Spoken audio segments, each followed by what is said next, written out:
Welcome back to Coffee and Conversation. Yes, I do actually have coffee today, and I also have the cat.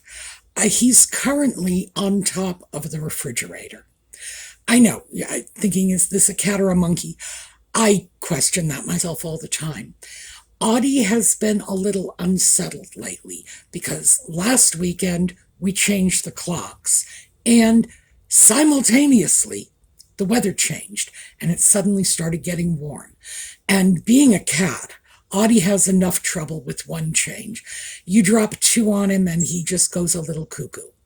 So without having a clear understanding of what time he's supposed to be waking me up in the morning, he's starting at around 2 a.m. So Audie sleeps with me.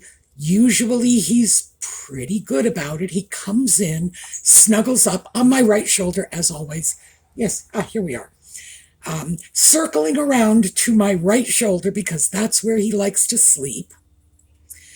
And that is his usual thing. Gets into bed, curls up on my right shoulder, purrs, and then climbs off, goes over to the other side of the bed with his butt to me, facing the door, which is weird because, frankly, it's a cat butt in my face. But I understand that he's got a reason for this. He's guarding me. So I'm sleeping and he is guarding me. That is his job. And it's a tremendous sign of affection, that a cat will crawl into bed and protect you while you're sleeping. So I treasure it for what it is. And then he wakes me up when it's time for me to pet him or feed him or let him out or turn on the water in the bathroom, whatever it is he wants. Now, ordinarily, he's pretty good about that. He settles into a routine and gets me up right around the time I would ordinarily get up because he's just anticipating. We change the clocks and suddenly the wake up mommy process starts at 2 a.m. So, yes, he's crazy and he has been sharing that craziness with me. But as you can see, he's here. He's beating me with his tail right now. So I guess that means he's forgiven me for changing the time, for changing the weather. I don't know. But it does mean he's probably going to be around for a bit. So when we get back, we will get started.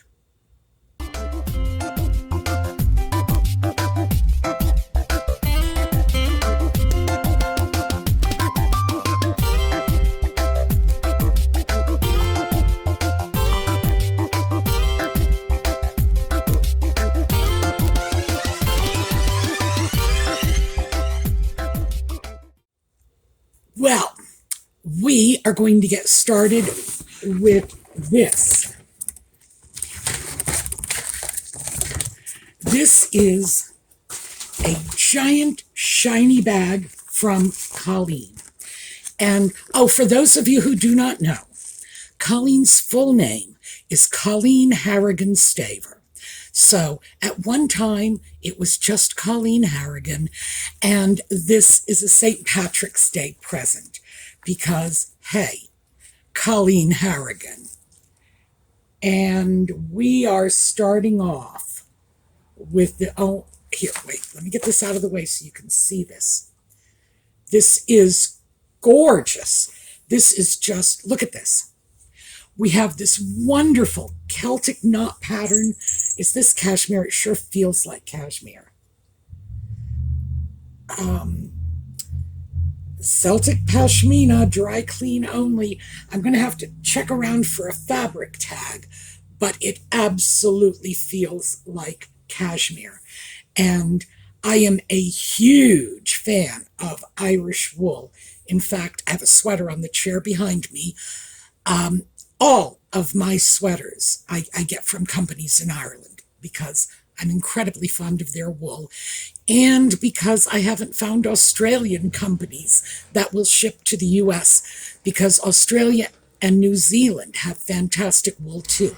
Around here, I don't know, maybe we've just got lazy sheep, but here, look at this. Oh, if I had known this, I'm telling you, I wouldn't have worn a scarf. Look at this. This is just gorgeous. Oh, thank you, Colleen. Look at that. It's amazing. I am so in love. Oh, my. But there's more. So let's see what else. We have something large and decorative. All right. All right, let me see if I can get this off. We have a St. Patrick's Day centerpiece with a tiny red-haired Irish gnome. This is wonderful. I'm going to have to hide this somewhere because this is exactly the sort of thing that Audie will steal and run off with. And we also have, what are these? Little scented candles and, excuse me a second, another one dropped on the floor. Well, the part that dropped on the floor was this, which I think might be a little chocolate bonbon. I'm going to stick it back into our centerpiece. And yes, the cat has come to investigate. Well, you're not getting it. He thinks he is. Well, thank you, Colleen. This is lovely. The pashmina. Oh, I wish you could just reach through the screen and touch this. This is just, it's just as soft as silk. It's not for you. Audie clearly wants the centerpiece because there's a little red-haired gnome, and I'm sure in his little cat mind, the difference between a tiny red-haired Irish gnome and a mouse is negligible. So, thank you, Colleen. I am just beside myself with delight. So, now I have to move from that wonderful bit of bliss to the dull subject of the video. We are going to start with, I am looking for some advice from my UK friends. I'm sure you will recall a while ago I got an electric kettle. And it was a huge thing for me. It's like, oh, an electric kettle, isn't this fabulous? I had no idea they even made them. I had never seen one of these before. So now I have an electric kettle. I've been using it to make coffee. One of our viewers had said that she used it to make soup. So I've been doing the same thing. And if I want to boil pasta or something and I want to give the water a quick start, kettle. And like 90 seconds later, I've got boiling water. I love this kettle.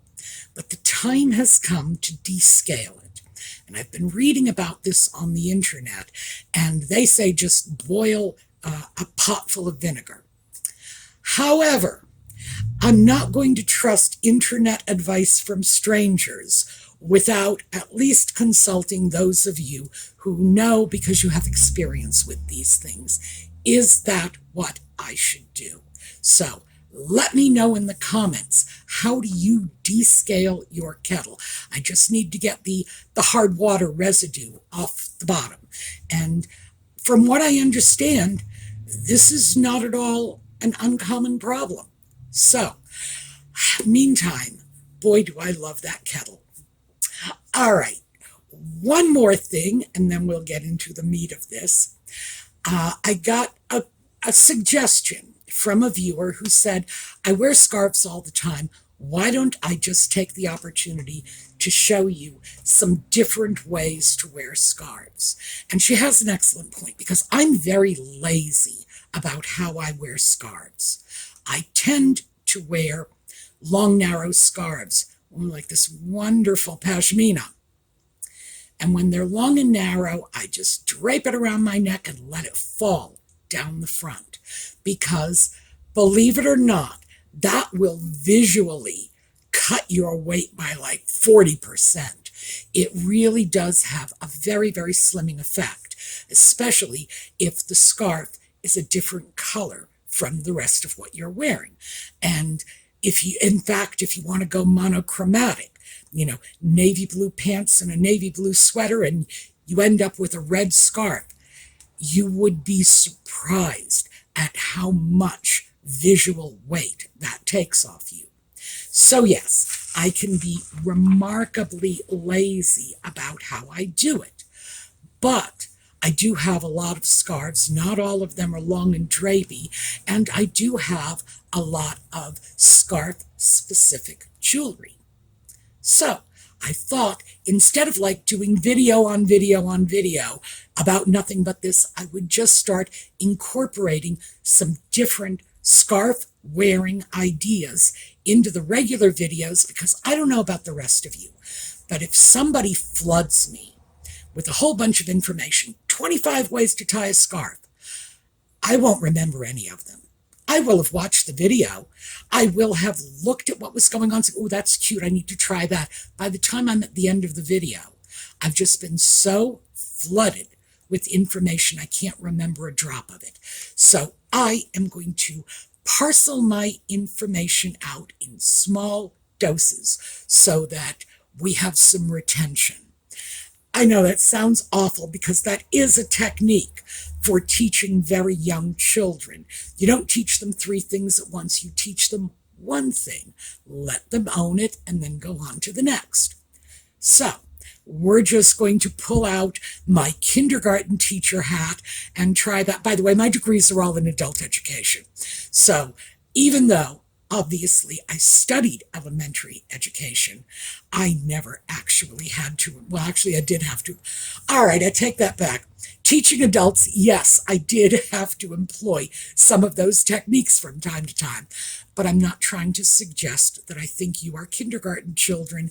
It's just that we all have so much going on in our lives that memorizing a whole bunch of stuff that is just thrown at us is not the best way for us to learn. So I thought we would start with this. This is a Bill Glass scarf. Those of you from my generation will remember that he was just a huge designer in the 80s and 90s. And it's one of the reasons I got this. It's vintage, and what can I say? I'm vintage. So, of course, it's going to appeal to me. But it also has a lot of colors that I really like and I find very useful in my wardrobe. This is called a wreath pin, and it's a round circle. This is costume jewelry. This is not an expensive piece. I think it's vermeil, so it's silver with a gold wash, which I think is still in the realm of costume jewelry, although probably on the better end of costume jewelry. This particular style, and this is what it looked like, it just looked like a circle because, you know, the pin goes through the back. They probably hit their height of popularity in the 1940s. Not sure why, just, you know, styles come and go, but that seems to be the heyday of the wreath pin. Now, they were not first designed in the 1940s because, in fact, a pin like this, the way I am using it, goes back thousands of years, because this is what the Vikings did. Later, this is what the Celts did. And of course, that was the reason, as we're moving into St. Patrick's Day, and now I have this gorgeous Celtic pashmina, yum. It was just the nod to the Celts for this one, because this is how they used it as well. Very, very old design. And the Vikings and the Celts and the Picts and the Scots, who were Irish back then. Yes, and by the way, that is the absolute truth. The Scots were Irish, and the Picts were Scottish. And it's been a long time since I've dredged into my Anglo-Saxon history. But yeah, we've got a lot of terms for these folks. They all loved these, and they used them just like this to secure scarves and cloaks. And if they had something they needed to wrap themselves in, this was what they did.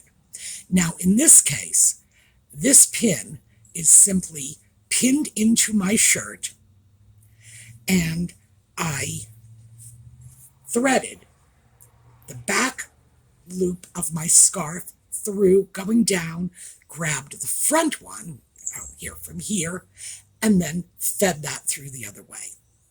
Couldn't be easier. I find the advantage to this is the same advantage that the Vikings and the Celts and the Picts and the Scots all found, which is it keeps the scarf in place. And my Scottish friends will know this because, fortunately, in Scotland, the men still frequently wear traditional dress for formal occasions, and this is very much how they are holding. Okay, I'm going to say this, and then you have to give me a minute to explain. This is very much how they hold their flies in place.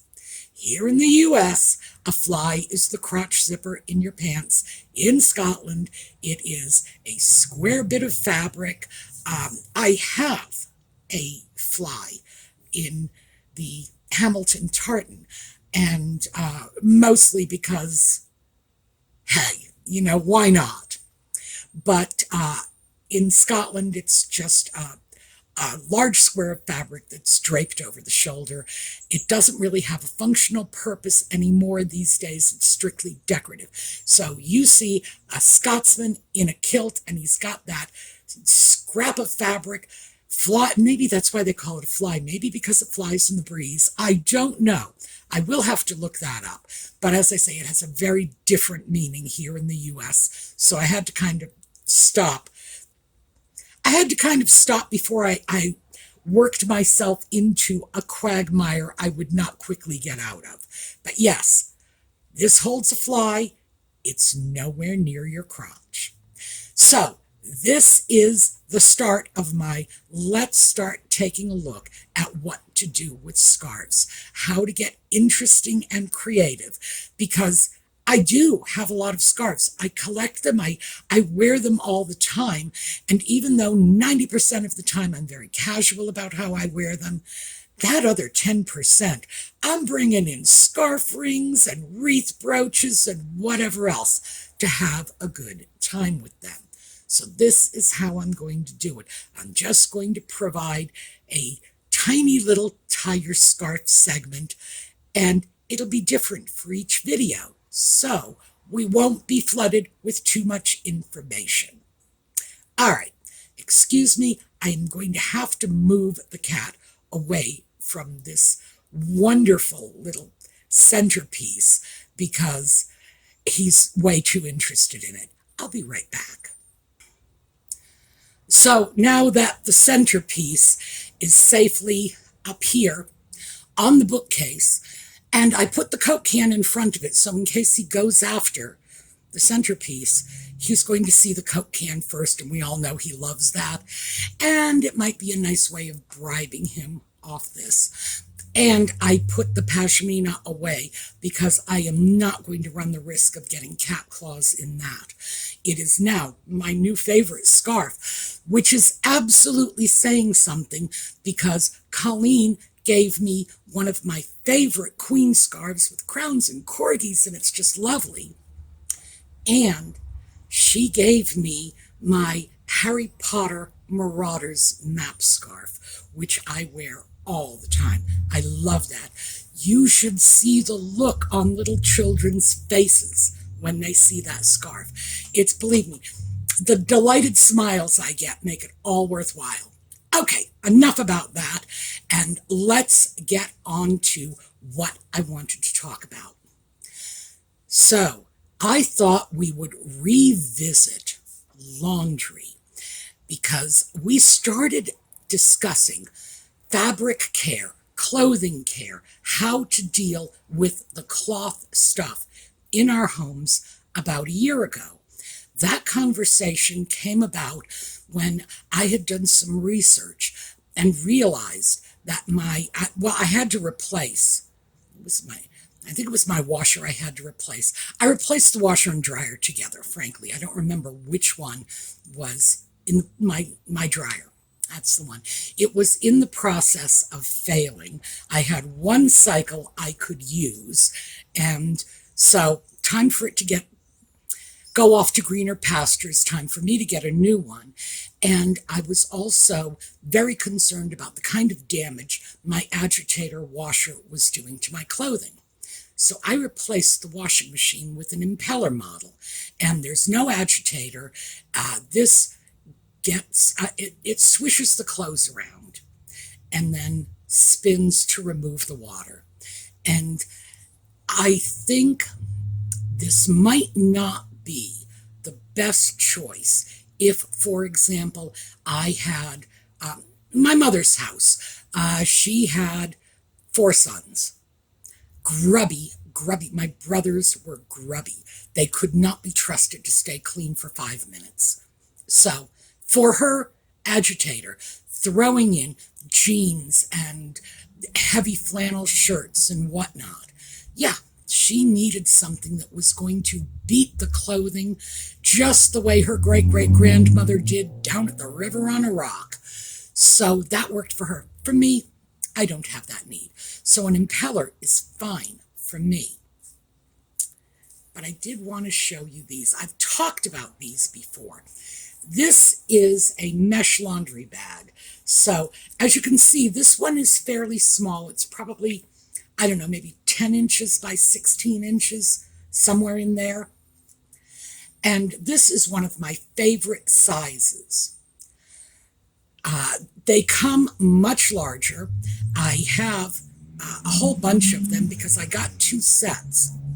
And some of them are very big. They're the kind of bags that I don't use very often. On the other hand, I do use them because a fabric mesh bag like this will allow me to throw in a big heavy sweater, in the larger size of course, and machine wash it safely. The thing with something like this is your clothing is inside the bag and it is entirely protected from anything that the washing machine can do to it.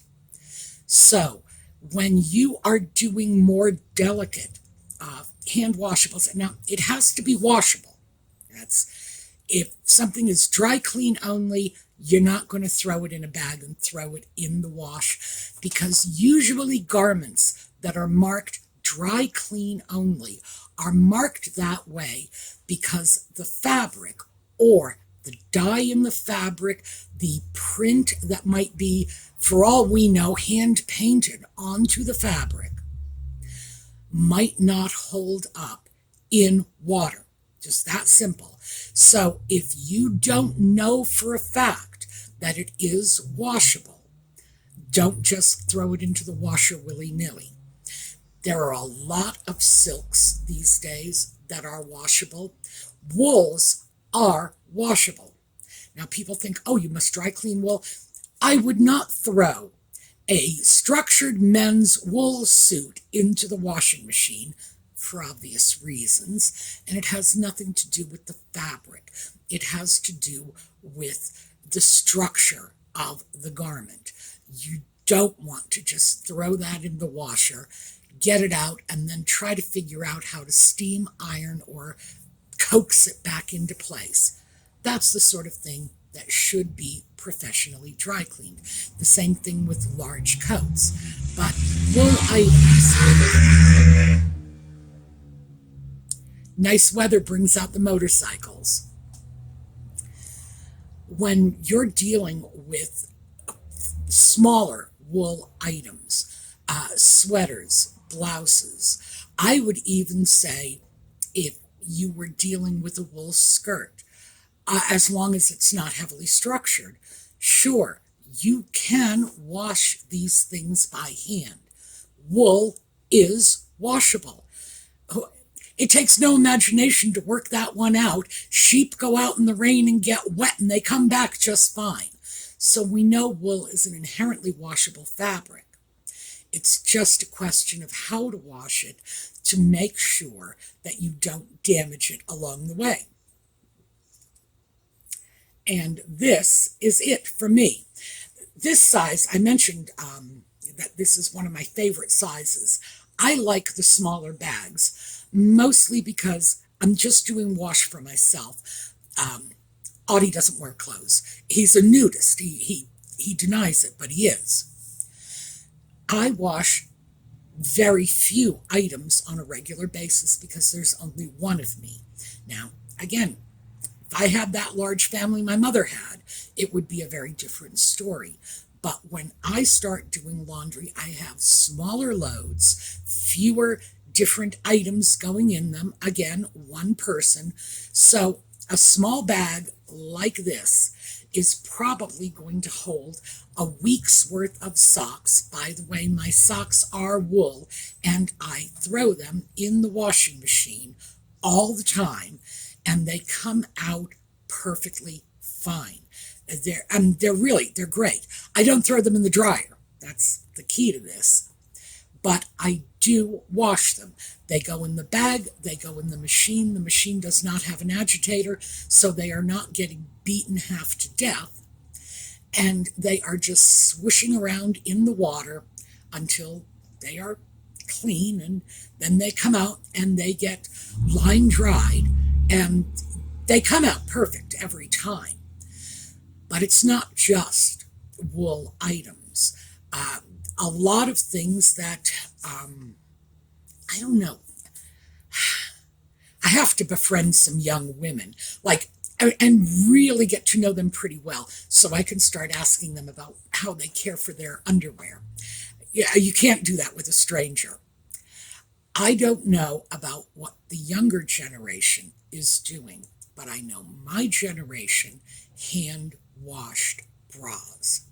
Sometimes, if underwear was substantial enough, those cotton grandma drawers, they'd go in the machine. After all, they were cotton. It wasn't a good idea to throw them in the dryer because the dryer really does a number on the elastic. But bras were hand washed, in large part because of the high amount of elastic. The bands were elastic, often the straps were elastic, but my bra straps are not elastic, and there's not much elastic in the bands. But something like this, yeah, I'll throw my bras in there and throw them in the wash, and they are coming out fine. Again, I won't throw them in the dryer. I have stopped drying most of my clothing in the dryer. Most of my clothing is simply getting line dried, and in the winter, it just gets put on coat hangers. The coat hangers go into the bathroom, live on the shower rod for a day, and I don't even find it well, yes, I do something. If I want to take a shower at that particular moment, I will find it inconvenient. But I can give up my shower for 24 hours without feeling like, I'm starting to smell like mustard gas experiment. But that is how I am dealing with it. I am looking to put a line up in the summer. I spoke with my neighbor Jane about it, and because Jane knows, she knows my yard, she knows where I am and am not getting sun. And we're looking around. We're going to find a convenient place in the sunshine that I can put up a small clothesline somewhere. But I may have trouble because my yard is very shaded, except for the front portion of the yard. And I don't know really how I feel. Yes, I do know how I feel. I'm not going to hang my underwear in front of the house. That's not going to happen. So I need to find something that's secluded but still gets a little sun. So, yeah, we're going to try to sort this out and figure out if we can work out a place where I can put a clothesline outside, because so far I have been doing it indoors. And so the clothing's going in the bathroom 24 hours, and I rarely even need 24 hours. But within that period of time, it's coming back out again. It's dry. I am not noticing any conspicuous decrease in my electric bill, by the way. So I never really used that much energy to dry my clothing. Again, one person's small loads. But I am noticing a very marked increase in the life expectancy of my clothing. Things are coming out of the wash and off that hanger in the bathroom much more new looking. They're looking less worn, less ragged. I imagine part of that is getting rid of the agitator washer. Another part of it is probably the little mesh bags. Another part of it is certainly going to be not going through the dryer. But I am, in fact, very happy with the changes that I've made. Now, why am I sharing this with you? Because you shared it with me.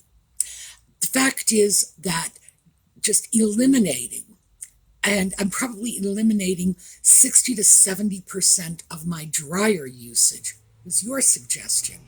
Those of you who wrote in and said you need to start drying your stuff outside, you need to put up a clothesline.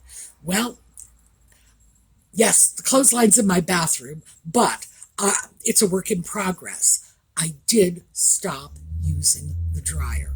It has made a huge difference. So I wanted to share this with you. I think that I got something like a set of 7 or 8 of these from Walmart for under $10. And I bought 2 sets because I need more small bags than large ones. So this is not a significant investment, but where it's really paying off is the things that I would otherwise have to wash by hand. So yeah, I'm not seeing a dollar return, but what I am seeing is a labor return. Almost everything now is going through the washing machine. And that has just, it's proven not only to be a great convenience in terms of saving me time and effort, but it makes it a lot easier for me to go into my closet, grab something and say, I will wear this today without having to worry about, gee, am I going to have to hand wash it when I'm done?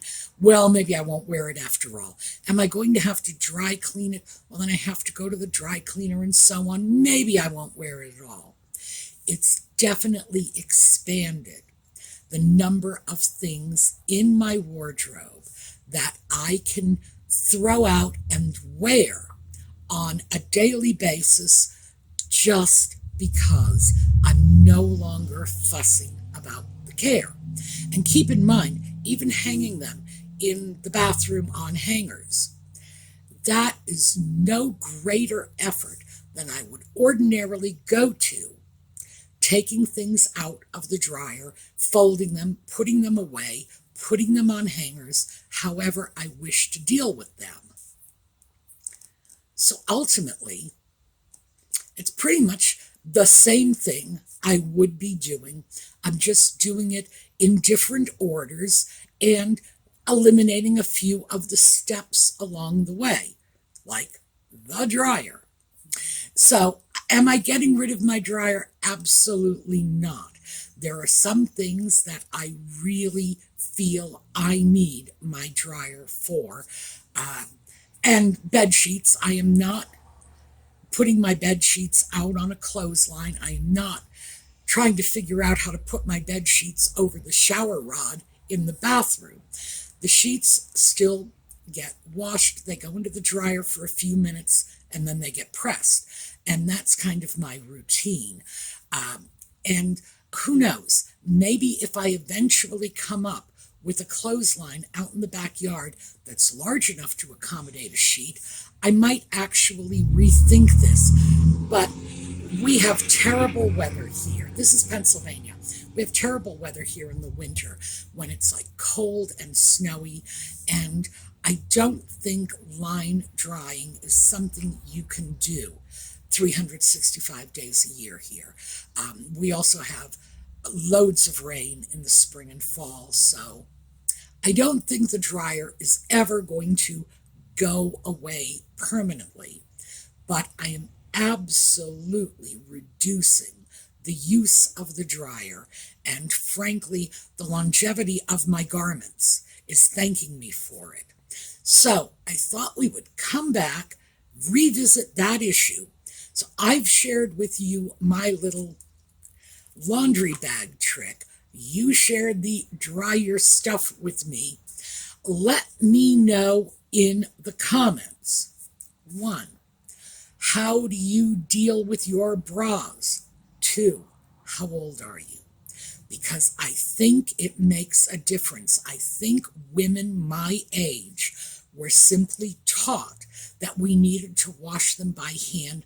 We couldn't throw them into washing machines because the washing machines of the 1950s and early 1960s, when we were growing up, were dangerous beasts. They all had agitators. They all did pummel the clothing into next year.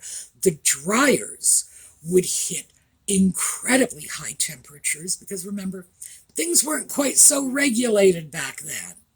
So my generation was taught we needed to hand wash these things. So let me know what you do and how old you are so we can start to see if maybe there are some patterns. Maybe there are some better ways to do things than the ways we are doing it. Right now, I am washing bras in the washing machine, throwing them on coat hangers and hanging them on the shower rod in the bathroom, and it's working out very, very well. But there may be better ideas. And one of these days, we are just going to have to do a whole video on bras because, quite frankly, and this is just a ramble on the subject of bras, quite frankly, I don't like modern bras. It's the truth. I don't like the silhouette you get from a modern bra. And mind you, I was never a fan of, the torpedo bra. That I'll get you a picture. You all know what I'm talking about. It was the stuff of 1950s sci-fi movies. Wow. And, the tatas were dangerous looking. I'm not a fan of that silhouette, but I am not a fan of the silhouette popular these days, which is the I'm not wearing a bra at all, and here I am. And that's probably okay for young women with their perky young bodies, but I'm going to be 70 this year. I don't think anybody really wants to see it all hanging out when they're looking at someone my age. It's probably ageist. No, it's just an issue of having decent taste. I know it is what it is.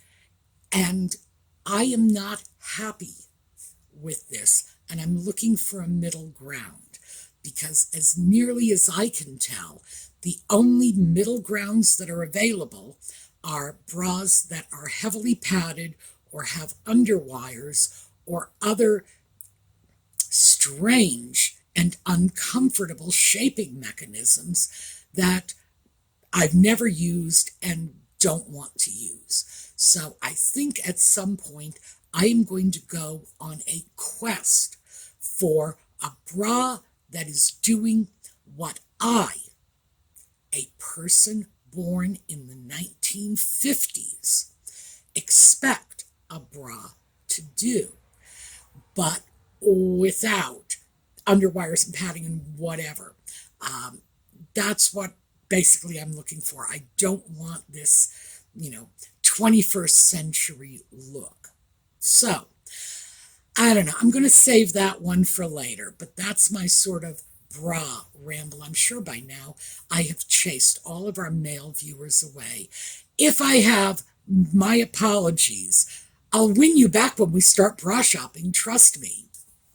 All right, that is what I have for you today. I am looking forward to your feedback. Remember, descaling the electric kettle. I've been told, well, I've read on the internet that you boil vinegar in it. How do you do it? Is that how I'm supposed to do it? And this is for my UK viewers, because you do this all the time. This is a first for me. I am new to this world. 2, how are you managing laundry? Are you using lines to dry your clothes? Are you using clothes dryers? Why? What are the choices you are making? Why are you making these choices? Because this is our opportunity to learn from each other. And as I said, what I've learned from you over the last year has really paid off for me. And I can see it every time I go in my closet. And I'm no longer poking through tops and t-shirts thinking, well, this one needs to be thrown into the rag pile. And that's thanks to the good advice I have gotten from our viewers. So that's what I have for you today. We are going to take a look at a slideshow on the way out, and I will see you all back here tomorrow. In the meanwhile, have a terrific day.